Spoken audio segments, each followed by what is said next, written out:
Ngibingelele kuwe mlaleli, ngiyathemba ukuthi uyaphila. Mina ngizocela kuwe laphana-ke ukuthi-ke uma ngabe usamosha kuleli khasi-ke leli-ke wenze okulungile-ke laphana-ke ucindezele ibhathini elibhalwe ngokubomvu-ke lithi subscribe-ke akubizi imali, kumahhala nje ukhiphe nesenti-ke elimnyama-ke leli khona nje zonke iy'ndaba sikulethela zona kulo-ke leli khasi-ke leli udaba ekulethele lona namhlanje lithi-ke sekuvele isangoma laphana-ke ey'nkundleni zokuxhumana senza laphana okungajwayelekile-ke laphana-ke siphatha igama le-M_K impela liveza nokuthi iqolo lavela ngoZuma liveza okuningi-ke ikhona-ke ikliphu-ke lana-ke kuzoyidlala bese uyibukela wena-ke. Ngizosekucela kuwe-ke mina-ke ukuthi-ke uma usuyibukile-ke le kliphu ungene ema-comment section-ke ubhale usicabangani-ke ngalolu daba-ke leli-ke uma usucinze nebhathini-ke laphana-ke subscribe nje akubizi imali, kumahhala ke ngisho nesenti elimnyama-ke leli-ke nayo-ke le kliphu-ke awuyithokozele.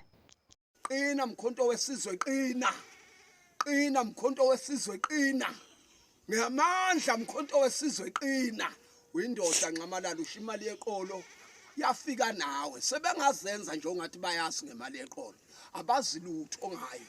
Uwe Nxamalala indoda, awunqoba umkhonto wesizwe, awunqoba umkhonto wesizwe, nqoba mkhonto wesizwe behluleke abalwa nawe Nxamalala.